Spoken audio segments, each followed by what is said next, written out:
یہ ایسا ہے نا، سوشل میڈیا کے ذریعے مجھے تو کچھ خبر ملی ہے، مجھے جی بھی کچھ احباب نے اور بھی کلپ وغیرہ بھی بھیجی ہے، جی اور کیونکہ میں تھوڑا مصروف تھا تعلیم میں، جی میں نے بہت زیادہ اس پہ دھیان نہیں دیا. جی. تو اس میں اصل معاملہ کیا ہوا ہے، کچھ مجھے تھوڑا سا بتائیں کیا معاملہ ہوا وہاں، تو میں اس کے بعد کچھ جواب دوں. معاملہ حضرت وہ مطلب وہ شبیر بھائی جو ان کا اپنا انداز ہے وہ پڑھتے ہیں، وہ مطلب ڈیلے کے ذریعے پڑھتے ہیں، تو اس میں وہ جس طرح سے وہ پڑھتے ہیں تو ایک سمجھ لیجئے کہ لوگ جھومتے ہیں. میں یہ تو نہیں کہہ سکتا بھائی کہ اس میں لوگ ناچتے ہیں، میں تو یہ کہہ رہا ہوں کہ جھومتے ہیں لوگ. تو وہ مطلب وہ بشکل مطلب وہ ایسے سمجھ لیجیے تھوڑا سا جھومتے ہیں تو کودتے ہیں، تھوڑا زیادہ بھی ہو جاتا ہے، پیسہ جی لوٹاتے ہیں، تو وہی سب ہو رہا ہوگا. تو حالانکہ وہ اس میں تو ویڈیو میں تو حضرت نہیں ہے، لیکن ویڈیو میں تو وہی ہے، ماں شہریار صاحب آئے ہیں اور وہ سب جو ہے اصلاح کر رہے ہیں، ڈانٹ رہے ہیں ان لوگوں کو، بس وہی ہے. تو اس کے اوپر وہ جو ہے میں جاننا چاہ رہا تھا حضرت. ہاں بس یہی ہے. دیکھیے، پہلی بات تو یہ ہے کہ سرکار علیہ الصلوۃ والسلام کی جو مدح و ستائش اور آپ کی جو نعت خوانی ہے، جی جی یہ ایک کار ثواب ہے اور عبادت کا کام ہے. ماشاء اللہ ماشاء اللہ. اعلی حضرت امام اہل سنت رضی اللہ تعالی عنہ نے خود یہ ارشاد فرمایا کہ میں نے نعت خوانی قرآن و حدیث سے سیکھی ہے. ماشاء اللہ. تو اس کا مطلب یہ ہے کہ سرکار علیہ الصلوۃ والسلام کی مدح و ستائش اور آپ کی تعریف اور ثنا خوانی جی یہ قرآن و حدیث میں موجود ہے، یہ ہم اچھی طرح جانتے ہیں. ماشاء اللہ. اور یہ وہ کام ہے جو ہمارے اسلاف کرتے چلے آئے ہیں، جی اور حضور علیہ الصلوۃ والسلام نے اس فعل کو پسند بھی فرمایا ہے. حضرت جی حسان ابن ثابت رضی اللہ تعالیٰ عنہ کے لیے جی تو خود ایک حدیث پاک جس کی ام المومنین عائشہ صدیقہ رضی اللہ تعالیٰ عنہ روایت فرماتی ہیں، اور اس کا جملہ ہے کہ ان اللہ تعالی یؤید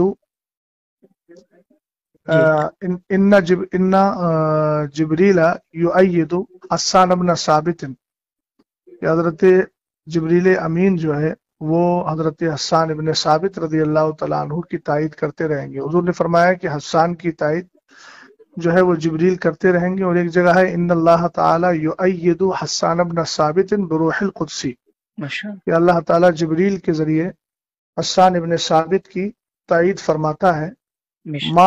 ما نافحان رسول اللہ اور فاخرہ، جب تک کہ وہ حضور علیہ السلام کی نعت پڑھ کر ان کا دفاع کرتے ہیں اور ان کی طرف سے ناز بھری باتیں عرض کرتے ہیں، یعنی سرکار علیہ السلام کی شان بیان کرتے ہیں. تو یہ ایک بہت اچھا فعل ہے، جی اس میں کوئی شک نہیں ہے. جی لیکن یہ چیز ذہن میں رہے کہ حضور پاک صلی اللہ تعالی علیہ وسلم کی جو نعت خوانی ہے اس کے کچھ آداب بھی ہیں. بے شک بے شک بے ان شک. آداب کا پاس و لحاظ رکھنا اور اس کا دھیان دینا یہ ہر مسلمان کی ذمہ داری ہے. جی بڑی معذرت کے ساتھ، مجھے کسی سے کوئی قلبی جلن یا کوئی اختلاف نہیں ہے جی ذاتی طور پر، جی لیکن جہاں تک آپ نے جن موصوف کا نام لیا نعت خوانی کے حوالے سے، جی ان کا جو انداز نعت خوانی ہے وہ نہایت ہی غیر مناسب ہے.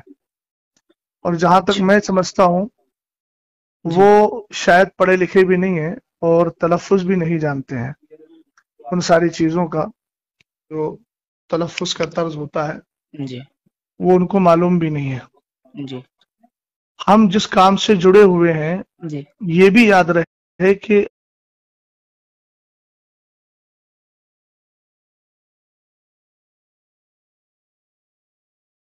اس کام سے جڑنے کے بعد اس کے ضروری مسائل کا علم ہمارے لیے لازم و ضروری ہے.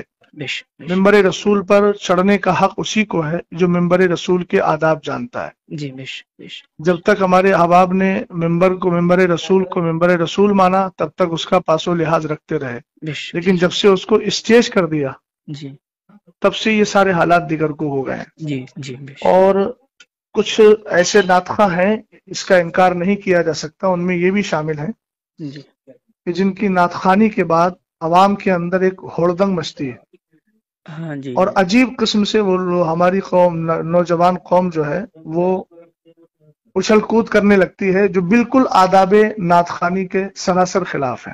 جی جی اور یہ تو ایسی محسوس ہوتا ہے کہ جیسے ہماری قوم پہلے کیا کرتی تھی، پہلے طوائف پر پیسہ لٹاتی تھی اور ان کے اور ناچ گانے پر رقص و سرود کرتی تھی. جی اب اس کے بعد میں ہمارے کچھ ایسے شعرا ہیں جنہوں نے اس کی روح کو پتہ نہیں جان لیا ہے، پکڑ لیا ہے جی کہ وہ پہلے بھی ناچتی تھی، رقص کرتی تھی.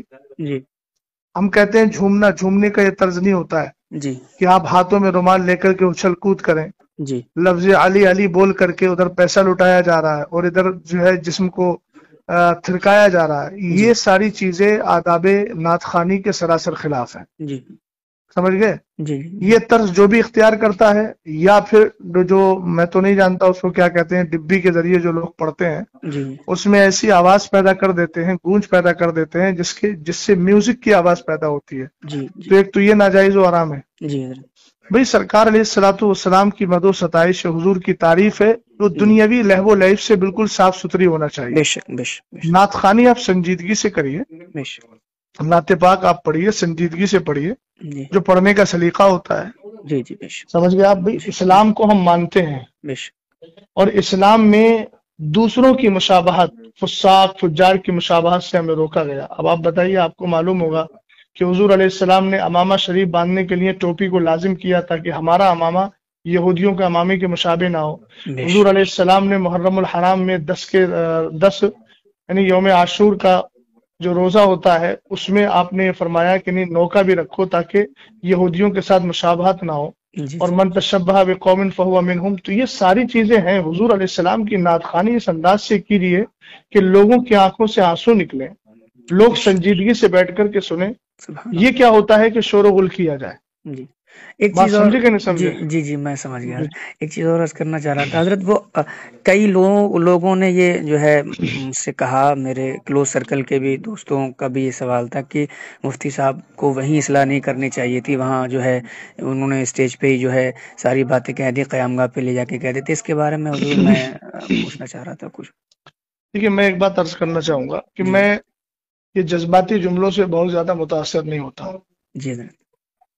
موصوف کو یہ انداز اختیار کیے ہوئے عرصہ دراز ہو گیا، جی اور شاید مولانا شہریار صاحب سے پہلے بھی بہت سارے افراد نے ان کے اندازے نعت خوانی کا رد کیا ہے. جی سمجھے کہ نہیں سمجھے؟ جی جی جی اور وہ انداز آپ عرصہ دراز سے لے کر چلے آ رہے ہیں. چونکہ آپ کو معلوم ہے کہ قوم ہمارا یہی انداز پسند کرتی ہے، اور ہماری نظر کہاں ہے، اس کی نظر کہاں ہے، وہ سب لوگ جانتے ہیں. میں کسی کے دل پر فیصلہ نہیں کر رہا ہوں، جی ظاہر کو دیکھ کر کے فیصلہ کر رہا ہوں. جی بات سمجھے کہ نہیں سمجھے آپ؟ جی جی تو جہاں تک مسئلہ ان کے اندازے نعت خوانی کا ہے، تو جس طریقے سے محفل میں مجمع عام میں بد نظمی پیدا ہوئی ہے، جی تو اس کی اصلاح کسی کونے میں بیٹھ کے نہیں کی جائے گی. اصلاح بھی وہی مجمع عام میں ہونا چاہیے، تاکہ قوم کو بھی معلوم ہو کہ تم نے جو کیا ہے یہ طریقہ صحیح ہے کہ غلط ہے. ہم کو کونے میں بھئی لوگ بڑے آسانی سے، عام طور سے وہ لوگ بولتے ہیں کہ جو فقہ کی زبان جانتے ہی نہیں. جی بھئی ظاہر سی بات ہے، جو جرم کھل کے کرو گے تو اس کی توبہ بھی کھل کے ہوگی، جی جی جو جرم چھپ کے کرو گے اس کی توبہ بھی چھپ کر ہوگی. اب تم نے پورا منبر رسول کا مزاج بگاڑ دیا جی جی ہے نا، اور عوام کے اندر عجیب تھرکنے والی کیفیت پیدا کر دی، تو اصلاح کے کمرے میں جا کے کی جائے گی. ہاں جی بالکل بالکل یہ کہاں کا طرز ہے آپ کے پاس؟ بالکل. اچھا یہ آپ نے کہاں سے سیکھا؟ جی وقت پہ ایک چیز اور پوچھنا تھی حضرت. جی جی وہ کفیل بھائی نے جو کہا نا کہ مفتی صاحب کو جب پتا تھا کہ شبیر برکاتی صاحب آ رہے ہیں تو آپ کو یہاں آنا ہی نہیں چاہیے تھا، اس کے تعلق سے بھی کئی لوگوں نے مجھ سے کہا کہ پہلی بات تو یہ ہے کہ یہ ان کا جملہ بالکل بے وقت اور غیر مناسب ہے.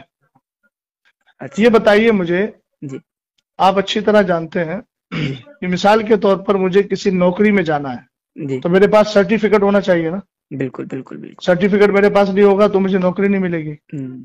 جی اسی طریقے سے ممبر پر آنے کے لیے انہی لوگوں کی اجازت ہے جن کے پاس ممبر پر آنے کا سرٹیفکیٹ ہے علمی طور پر، بے شک بے شک جن کو شریعت نے بیٹھنے کی اجازت دی ہے. بے شک. سمجھ گئے آپ؟ جی بالکل. پہلی بات تو یہ ہے کہ جو طرز موصوف کا رہا، جی یا موصوف جیسے حضرات چاہے وہ نظما ہو یا شعرا ہوں، جی اگر شرعی اعتبار سے دیکھا جائے تو بہت سارے ایسے افراد ہیں کہ جو ممبر پر بیٹھنے کے لائق ہی نہیں ہے، جن کی داڑیاں کٹی ہوئی ہیں. جی جی سمجھ گئے نا، جن کا طرز حیات بہت زیادہ دیگرگوں ہے، تو وہ تو شریعت ان کو بیٹھنے کی اجازت بھی نہیں دیتی ہے. لیکن بہرحال وہ ان کا اپنا حال ہے، ہم انفرادی طور پر کسی پر حملہ نہیں کر رہے ہیں، جنرل بات بول رہے ہیں. جی دوسری بات یہ ہے کہ ممبر پر اگر پڑھے لکھے لوگ نہیں آئیں گے تو جاہل آئیں گے. یہ کہنا کہ ان کو پتا تھا کہ مطلب وہ نہیں آنا چاہیے، اس کا مطلب تو پھر یہ ہے کہ تم ممبر کو پوری طریقے سے جاہل لوگوں کے ہاتھ میں دینا چاہتے ہو، اور ایسے لوگوں کے ہاتھ میں دینا چاہتے ہو جو قوم کو بالکل پوری طریقے سے رقص و سرود کی جو ہے وہ اس کے مزاج میں ڈھال دیں۔ یہ کیا مطلب ہوا؟ عربی ممبر رسول عالم ہی کا ہے، مبلغ کا ہے، مصلح کا ہے، نعت خواں کا بھی ہے، مگر ایسا نعت خواں ہونا چاہیے جس کو نعت پڑھنے کا سلیقہ ہو، جس کے اندازے ثنا خوانی سے لوگوں کے دلوں میں ایک محبت بھی پیدا ہو اور بڑی سنجیدگی کے ساتھ، متانت کے ساتھ وہ نعت خوانی کر رہا ہو۔ تو یہ تو کہنا کہ بھئی جو اس کا حق ہے، جس کا حق ہے وہ تو آئے گا نا۔ ہونا تو یہ چاہیے تھا کہ ان کو معلوم تھا کہ مولانا صاحب آ رہے ہیں اور وہ جو ہے اصلاح کرنے کی طرف مائل ہو جاتے ہیں تو وہ خود ہی نہ آئے، اور اگر آ ہی گئے تھے تو کم سے کم انداز اپنا بدل لیتے۔ بھئی وہاں ممبر رسول پہ علماء بیٹھے ہوئے ہیں، اہل علم بیٹھے ہوئے ہیں، تم نے سب کو جاہل اور گنوار سمجھ لیا ہے۔ بھئی اس طریقے سے ہڑدنگ ہوتی ہے۔ دیکھیں میں بھی اسٹیجوں پر اسٹیج کی دنیا سے، جو لوگ دنیاوی اعتبار سے اسٹیج بولتے ہیں، حالانکہ وہ ممبر رسول ہے، میں بھی ممبر رسول کی دنیا سے جڑا ہوا ہوں۔ بات سمجھ گئے نا؟ ہاں بالکل جی۔ ہاں، اس لیے میں بھی حالات کو جانتا ہوں۔ یہ سراسر غلط حالات ہیں، اور اہل سنت والجماعت کا غلام غوث بھائی بہت زیادہ نقصان ہو رہا ہے۔ یہ ساری آڈیوز ویڈیوز وغیرہ غیر مقلدین وہابیہ لیتے ہیں اور کہتے ہیں یہ ہے سنیوں کا اسٹیج، یہ آپس میں اختلاف ہو رہا ہے۔ سمجھ گیا؟ دوسری بات یہ ہے کہ آج بدعقیدہ حد درجہ بڑھتے چلے جا رہے ہیں، رافضیت